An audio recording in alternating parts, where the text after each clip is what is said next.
What's up guys, let's go over how to make your Diablo 4 character as strong as possible. So basically what it comes down to, and it's a very frequently asked question while I'm streaming, hey Slaydra, how do you take so much damage? How are you able to survive? How do you deal so much damage? And it really comes down to the rolls on your piece of gear. This is kind of a update to a previous video that we made called Diablo 4, how to increase your damage and defenses, and it was a relatively popular video. It was a month ago, but now things have kind of changed up a little bit, and I also wanted to improve upon this video, so it's kind of an update to that. So starting right off, D4 builds finally added their gear stats. So what you're seeing is, in order, the most important stats for 99% of players. Sure, there may be some niche build where you may want to get something else, but this video is mainly covering what everyone's pretty much playing. So let's go ahead and get started, and we're going to go from the helmet, then we'll move on to the next piece, and I'll mention if there's any sort of niche or other things that you can look out for. So primarily the goal on the helmet is to get these two stats, and I also kind of want to go over kind of how it works in terms of your gear progression and what are the main stats that you're looking for on your rolls, because in Diablo 4 you can reroll one of the things. So as long as it has, in the earlier stages, 2 out of any of the rolls that we're about to see over here, as long as it has 2 of them, you can go ahead and get the third one and re-roll something to kind of fit your build. Keep in mind, your goal is to eventually get to have all 4 of the stats, something that your character can use. Sometimes you will have to have placeholders, and it is part of a progression in any action RPG to have stepping stones, just as a heads up. You don't have to only try to get something that drops that has 3 of these stats, and then you re-roll the last one. There are times where you just get 2, or even 1 will still be a massive upgrade. Starting right out with the helmet. So the most important stat on the helmet is going to be maximum life and cooldown reduction. These are the 2 primary stats that you're really looking forward to getting, and since cooldown reduction did get nerfed, it's actually even more important to try to get that to be the highest roll. Ideally what you get is the most perfect roll of cooldown reduction. You can get like an okay-ish roll on life, but the thing is that after the cooldown reduction nerfs, this is going to be one of the most priority stats in the entire game for most builds. Certain builds may not need it, I understand that, but for 99% of players, cooldown reduction is more DPS, it's more survivability. It's one of the best stats in the game.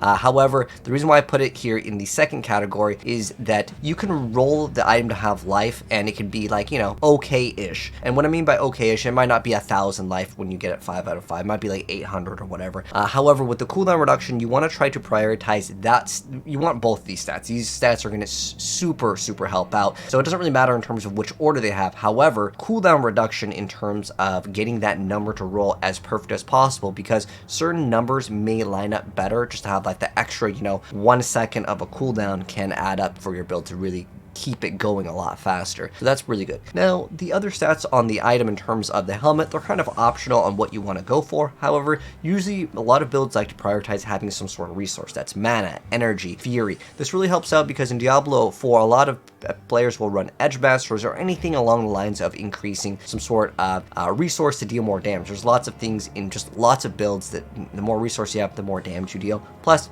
in theory, the more time you're using your core skill, your thing that expends your energy, you're going to be doing more damage. So maximum energy is a great choice. Total armor is also good. If you are playing the rogue, and this character build is the rogue, there are certain stats, again, where you can get ranks of certain things. So if you're playing rogue, you can get ranks to maybe shadow or poison and be over here. But the main stats, again, are going to be maximum life and cooldown reduction. And it's kind of in this order in terms of what is the most important one. However, on the helmet, those 2 stats are super important. They're pretty much in the same like priority. Like, you want both of them. It doesn't really matter the order. All right, so next up, let's go over the chest piece. What are you looking for on the chest piece? More life. Damage reduction from close is going to be superior than damage reduction from further away enemies, but getting any sort of damage reduction is ideal. You can also get total armor. That's kind of what you're looking for. There's also another thing where it can make it so your crowd control duration is going to be reduced on you.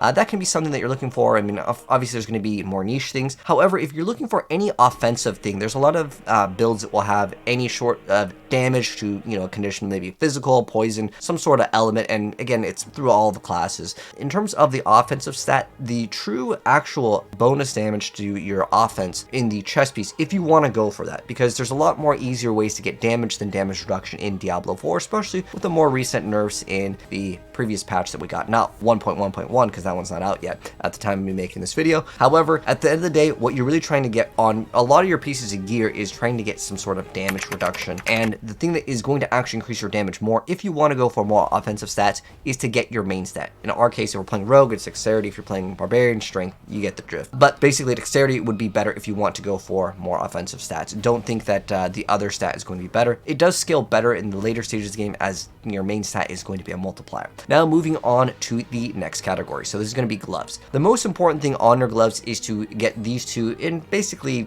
no particular order too. This is kind of like the other one. Crit strike chance and ranks of whatever skill that you're using. I do have to mention, if you're playing a sorceress and you're using a mastery skill, that will actually roll on your pants.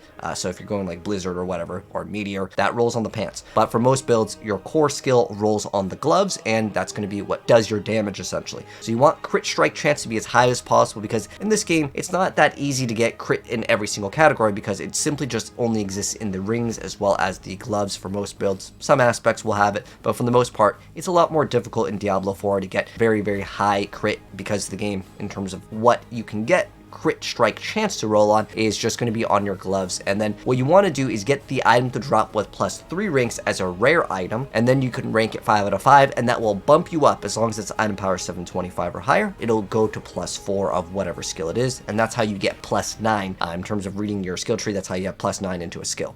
So ranks of whatever you're using, so that can be ice shards, that can be whirlwind, hammer of the ancients, and then attack speed is actually a pretty good stat. However, there are certain abilities, channel abilities, whirlwind, there are certain abilities that may not work with attack speed, but overall you're still activating your basic skill a lot faster, so it's kind of one of the most priority stats. Now for the last slot, you can go for a lot of different things. There's players that out there that like damage to injured. That is a thing some people like to go for, or even the crit strike chance against injured enemies to get just more raw damage. You can actually get a lot of damage by getting your character's main stat as well. Lucky hit chance is another great option. This last one is kind of up to you in terms of what you want to go for, but yeah. But if you're all playing a trapper build, trap cooldown reduction is an excellent choice. Now, next up, moving on to the pants. So coming into the future, Temerity might be one of the best pair of pants in the game, but maximum life, damage reduction from close. And the reason why damage reduction from close is going to be superior, a lot of the characters in this game, or the enemies, will just jump on you, right? And you can obviously move your character to be close in most situations. However,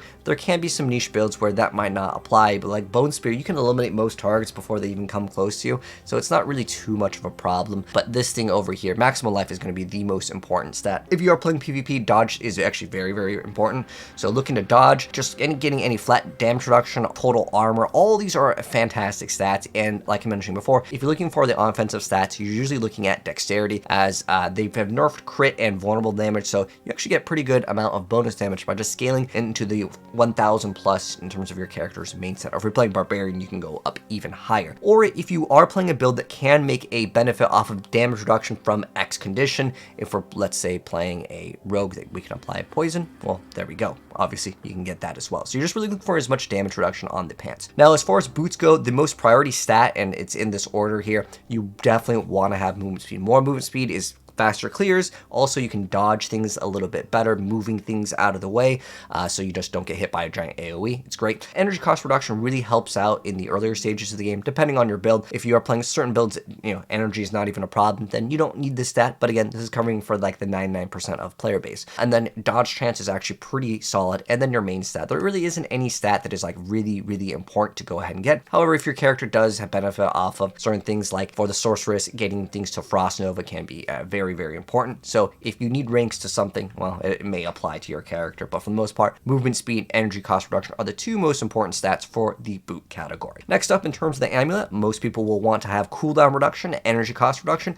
Movement speed is a really nice thing to have. And then the last stat, if you want to throw in some offensive ones, the last two stats can be offensive if you want to, or extra damage reduction is always great. Again, damage reduction from close enemies is good. Just straight up damage reduction is fantastic as well. But there's so many different passives, and that's really hard to decide, which one is the best. It depends on your build, right? And that one, you can kind of use the last two slots, but primarily the most important thing really with the amulet is getting the cooldown reduction. Again, since everything got nerfed in a more recent update, you definitely want to get the highest raw cooldown reduction. However, I do got to mention that the amulet is the hardest thing in the entire game to roll. Now we have the last two over here. So it's going to be ring and the weapon. So ring, you'll notice that there's two categories here. So starting right off with what says ring number 1 is going to be, you want your crit strike chance to roll 5. 5 is perfect and it goes up to 7.5. 2 rings equals 15% crit.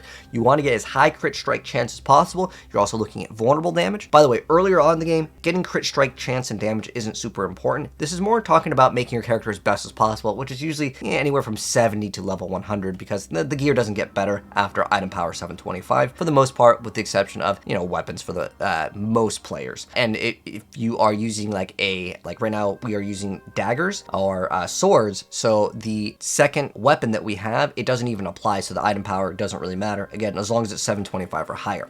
So in terms of the rings, we are looking for crit strike chance, vulnerable damage, and crit strike damage. And then the last one over here, the last slot, it could be maximum life. This is just another area where you can actually roll life, because you can't just roll life on every single piece of gear. Like in Diablo 3, a lot of pieces of gear can just have straight up vitality, but in this game, you're not able to do so. Then we have resource generation, lucky hit chance. These are all great options in terms of like the bonus damage to, let's say, like slowed or chilled enemies. A lot of these won't apply in bosses, and that's why they're just kind of bad. So it's pretty much the same on the weapon. If we're looking at our weapon here, vulnerable damage, crit strike damage, core skill, and usually you want some sort of bonus to your stats. That's really going to take you to the next level. I'm also mentioning as a stepping stone over here in the secondary weapon, the bonus damage to, let's say, close enemies can be okay, but keep in mind with twisting blades, you might want to hit some enemies, and especially now with the barber going into season 1, because that's kind of part of this video is the update. The barber is by far 1000%. Even right now, as the most recent update, they did not nerf the barber, which is pretty surprising.